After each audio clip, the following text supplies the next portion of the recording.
Parliament సభ్యులు ప్రభుత్వ సలహాదారు వి హనుమంతరావు గారు 2 నిమిషాలు.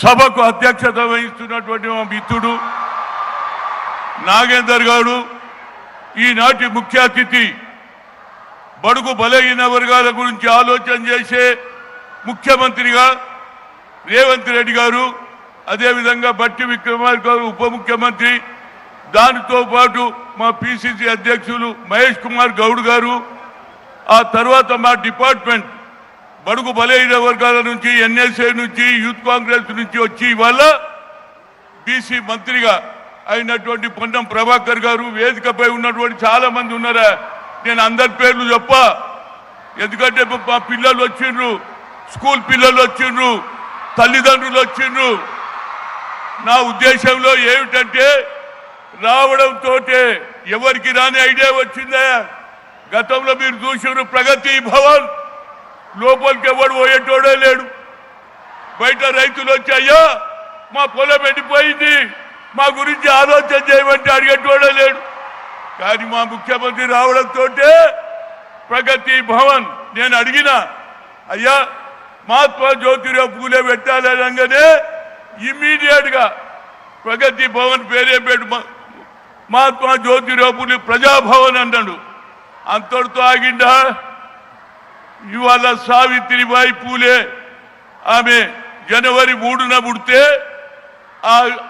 ఆ రోజు, ఎందుకంటే ఆ రోజులలో చదువు లేదక్క, చదివేటోడు చెప్పేటోడు లేడు, పనులు కాసేటోడు ఎట్లు కోసేటోడే ఉండిరి. కానీ ఆనాడు జ్యోతిరావు పూలే ఆలోచన చేశాడు, ఏమిటి మనం కూడా మనుషులమే, ఈ అగ్రకులాలోళ్ళు మనం ఎందుకు తొక్కేస్తారు, మతాన్ని పెట్టుకొని దేశాన్ని విడగొడుతున్నారు. కనుక నాకు ఒక ఆలోచన వచ్చింది, చదువే భవిష్యత్ అన్నారు. ఆనాడు తనే కాకుండా సావిత్రిబాయి పూలేతో అదేవిధంగా స్కూల్ పెట్టిస్తే ఆ స్కూల్ కూడా పలగొట్టి నేను సినిమా చూసిన, బెంచ్లు తీసేసారు, కుర్చీలు తీసేసారు. ఆఖరుకు ఫాతిమా షేక్ తో రోడ్డు మీద నడుస్తుంటే పెద్ద తీసుకొట్టినాడు. ఆయన ఎంత అన్యాయమో చెప్పు మీరు. కానీ మా ముఖ్యమంత్రిని నేను అవాయిడ్ చేస్తున్నా. అంతేకాకుండా ఆ రోజులలో ఏదైతే మహాత్మా జ్యోతిరావు పూలే కమిషన్లో ఆనాడు ఉన్నటువంటి ఏదైతే ఆలోచన వచ్చిందో, హంటర్ కమిషన్లో ఒక ఆలోచన వచ్చింది. ఏదైతే మహాత్మా జ్యోతిరావు పూలే ఆలోచన చేశాడు చదవాలని స్కూల్ పెట్టిస్తే ప్రభుత్వం ఆనాడు ఉన్నటువంటి బ్రిటిష్ ప్రభుత్వం కూడా ఒప్పుకున్నది. అందుకుంటే మా చెల్లెళ్ళు అక్కడ చదువుతున్నారు. అంతేకాదు మహాత్మా జ్యోతి, అరే నిలడా మాట్లాడని, ఎప్పుడో ఛాన్స్ వస్తుంది మాకు ఏమంటే ముఖ్యమంత్రి గారు. ఎందుకు చెప్తున్నా అంటే ఇవాళ మా చిన్న పిల్లలకు ఇళ్ళ బాసాలు వచ్చి స్కూల్ ఫీజు కట్టలేరు. ఇవాళ గురుకుల స్కూల్ కాకుండా ఇవాళ ఎడ్యుకేటెడ్ స్కూల్ కూడా పెడుతున్నారు. దాంతో పాటు నాది ఒకటే కోరిక, ముఖ్యమంత్రి గారు ఈ ప్రైవేట్ స్కూల్ తీసేయండి. ప్రైవేట్ అంటే ప్రైవేట్ స్కూల్ అనలేరా భయ్, ఏది గురుకుల స్కూల్ ప్రైవేట్ స్కూల్ ఉంటే మా ముఖ్యమంత్రి గారు స్పోర్ట్స్ సిటీ అంటున్నాడు. స్పోర్ట్స్ సిటీకి వెళ్ళి ఆడతారా? ఒకే రూమ్లో 10 మంది ఉంటే ఎట్లా ఆడతారు చెప్పు? దాని గురించి కూడా 5 ఎకరాలు చేయమని చెప్తున్నా.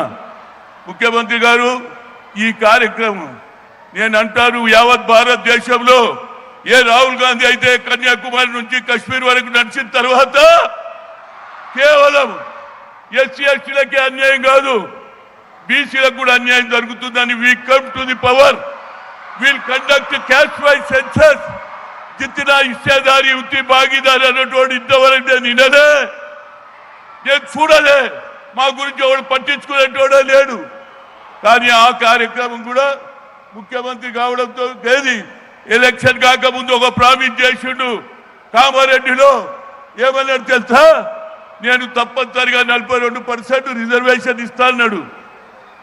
దానితో పాటు ముఖ్యమంత్రి కావడంతో కులగన జరిపినోడు ఈ దేశంలో ఎవరు ఒకడు నితీష్ కుమార్ చేస్తే అది కూడా కోర్టు కొట్టేసింది. కనుక మా ముఖ్యమంత్రి గారు మీ పైన గురుతరమైన బాధ్యత ఉన్నది. ఈ దేశంలో మా ముఖ్యమంత్రి గారు ప్రధానమంత్రి కావాలి రాహుల్ గాంధీ అంటున్నాడు. అదేవిధంగా మాకు ఎవరు బట్టి విక్రమార్క అంటున్నాడు. కేవలం బీసీ కులగన జరుగుతుందే బీసీలు ఎక్కువ సంఖ్యలో ఉన్నారు. ఇవాళ మాకు అన్యాయం జరుగుతున్నది. రాహుల్ గాంధీ గారు ఆ ఇష్యూ టేకప్ చేయాలి. అదే విధంగా ఇవాళ పేపర్ లీకేజ్ మీద కూడా మా అపోజిషన్ లీడర్ గా ప్రధానమంత్రి ఇంటి ముందు కూర్చొని ధర్నా చేసిండు. కనుక మీకు మంచి అవకాశం వచ్చింది. దీంతో పాటు అన్ని రాష్ట్రాలలో మొదలు పెడితే నేను ఇప్పుడే చెప్పిన ఏది జ్యోతిరావు ఫులే సావిత్రిబాయి